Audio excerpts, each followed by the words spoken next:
김계홍의 인생 스케치.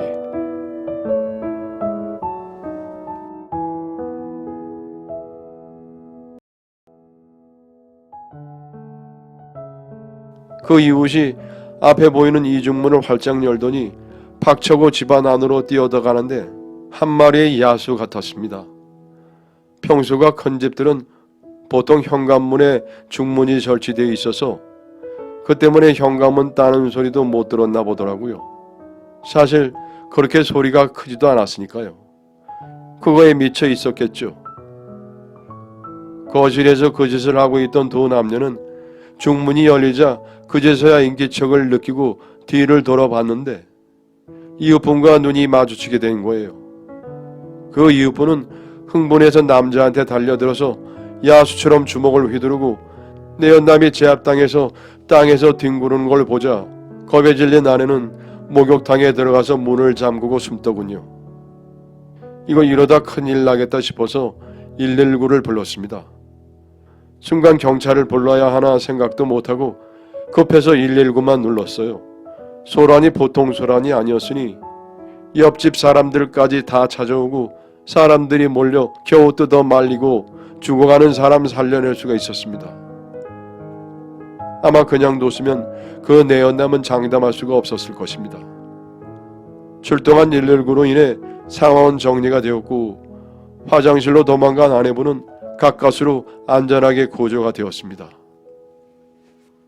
이웃분의 오열을 보고 있자니 돈 받을 상황도 안 되는 것 같고 그냥 어깨 몇 번 두드리고 그리고 다시 차에 탔는데 장례식장을 가기 전에 너무 충격적인 장면을 봐서 집에 잠깐 들려서 좀 쉬다가 가야겠다고 생각이 들더라고요.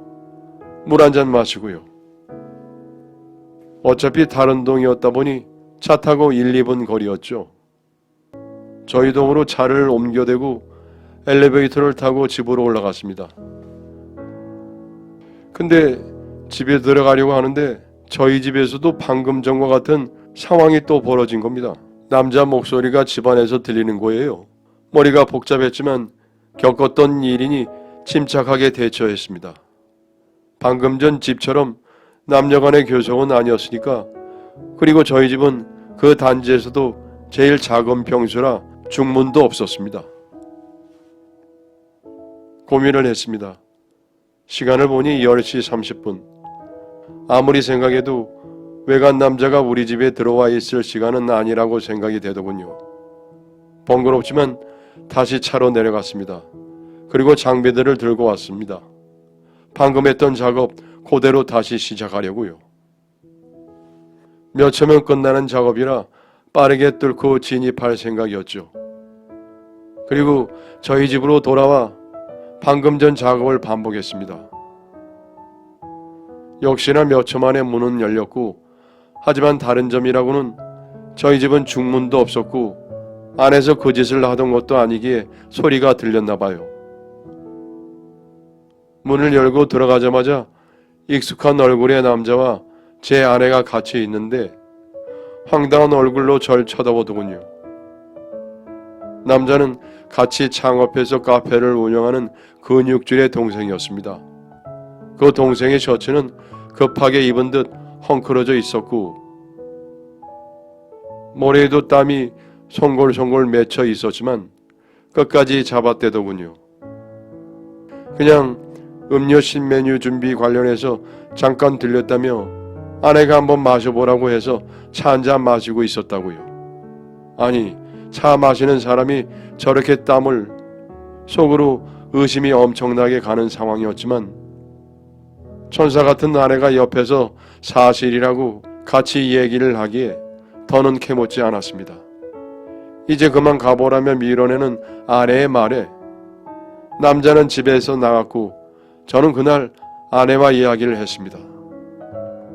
당신에게 실망했다. 당신을 걱정해서 이중장금까지 이야기를 했는데 이중장금을 해놓고 다른 남자를 집에 들일 거라고는 생각도 못했다.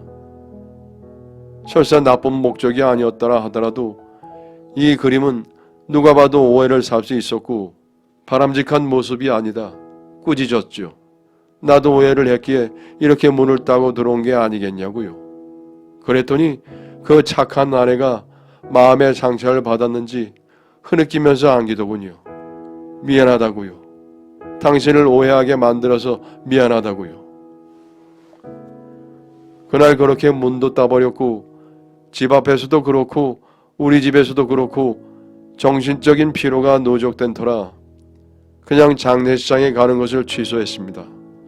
그리고 밤에 그녀를 품었습니다. 그렇지 않고서는 다른 남자와 야밤에 있던 그녀의 모습을 씻을 수가 없을 것 같았습니다. 마치 내 것이라는 걸 증명이라도 해야 한다 생각이라도 한 듯 그녀를 내 앞에 눕히고 증명했습니다. 너는 내 여자라고, 내 거라고. 격정적인 관계가 끝나고 아내는 씻기 위해 먼저 화장실로 들어갔습니다. 저도 제대로 처리를 하고 휴지를 버리려는데 휴지통 속에서 반짝이는 비닐 포장이 보이는 겁니다. 이게 뭐지? 하고 손으로 들어서 가까이서 보니 피임을 위한 그 비닐을 개봉하고 버린 포장지였습니다. 순간 가슴이 탁 막히는 게 저는 미친 사람처럼 휴지통을 뒤적뒤적였습니다. 아니나 다를까 휴지통 속에 그 남자의 더러운 체육으로 가득 찬 비닐을 보게 되었고 저는 할 말을 잃었습니다.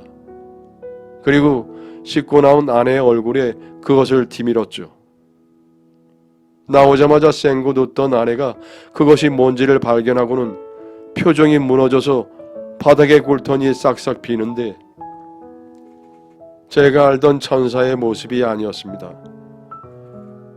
자꾸 상상이 되더군요. 다른 남자의 밑에서 쾌락에 빠져 있었을 모습이요. 저는 곧 바로 아내의 뺨을 사정없이 후리고 집 밖으로 쫓아냈습니다. 결혼하고 그녀만 바라보며 몇 년을 살아왔는데 다 부셔버리고 싶었습니다. 저는 그날부로 아내와 이혼 선포를 했고 그 동생과 아내 모두에게 위자료를 받아내고 결국 이혼을 하게 되었습니다. 분하지만 그 이상 할 수 있는 것이 없었고 그게 최선이었습니다. 마음 같아서는 어마어마한 벌이라도 주고 싶은데 법이 그렇더군요. 그런데 워낙 단지 내에서 유명했던지라 그 둘의 불륜 소식은 주부들의 입소문을 타고 크게 번졌고 단지 내에서 제일 핫한 뉴스거리가 되었습니다. 그 소문이 돌면서부터 카페는 결국 운영이 힘들어지고 심지어는 찾아와서 사태질을 하고 가는 사람도 많았다고 하더군요. 그런데 더 엽기적인 사실은 지금부터입니다. 그 남자가 사실은 결혼을 준비 중인 사람이었답니다. 아내와는 가벼운 바람이었고 실제로는 결혼할 상대가 있었던 거예요. 근데 이번 일이 걷잡을 수 없이 커지더니 지역 내에서 소문이 크게 돌았고 남자도 여자 측으로부터 파혼을 당했다고 하네요. 아주 쌤통이었죠. 남의 여자 건드리고 지는 깨끗한 척 결혼을 하려고 했다니 아주 무서운 놈이었습니다. 근데 그렇게 양쪽에서 버림을 받았으면 둘이 만나서 같이 잘 살 줄 알았는데 들리는 소문에 의하면 저의 천사가 그 남자를 그렇게 따라다녔는데 남자가 차버렸답니다. 돌싱이랑은 결혼을 안 한다면서요. 그게 둘이 카페 안에서 말싸움을 한 것 같은데 소리가 커서 여기저기 사람들이 다 들었다 하더군요. 막장도 이런 막장이 없죠. 그래도 둘은 급이 맞아서 잘 살겠구나 했는데 그조차 돌싱은 필요 없다는 남자를 보니 쓰레기도 이런 쓰레기가 없구나 했습니다. 그 후로는 소식을 알 수가 없네요. 그 둘이 안 보이는 거 보니 적어도 이 지역에서는 살 수가 없다는 걸 느꼈는지 각자 이사를 간 것 같습니다. 이 글을 쓰면서 집에서 맥주 한잔 마시고 있는데 아기 천사가 안 찾아온 게 참 다행이다 싶은 생각도 들고 뭐 그렇네요. 딱히 안주거리가 집에 없을 땐 인생 배망한 두 남녀를 생각하며 한잔한답니다. 아주 끝내주는 안주거든요. 그들은 평생 불행하게 살았으면 좋겠습니다. 아니, 그렇게 될 거예요. 저는 글쎄요, 또 결혼을 할지는 모르겠지만 당분간은 안 하려고요. 혼자 사는 것도 나름 나쁘지 않은 것 같고 그렇네요. 맥주를 마시고 쓰다 보니 기억의 흐름에 따라 작성된 글이라 투서 없을 수도 있지만 이해 부탁드립니다. 그리고 감사합니다, 여러분.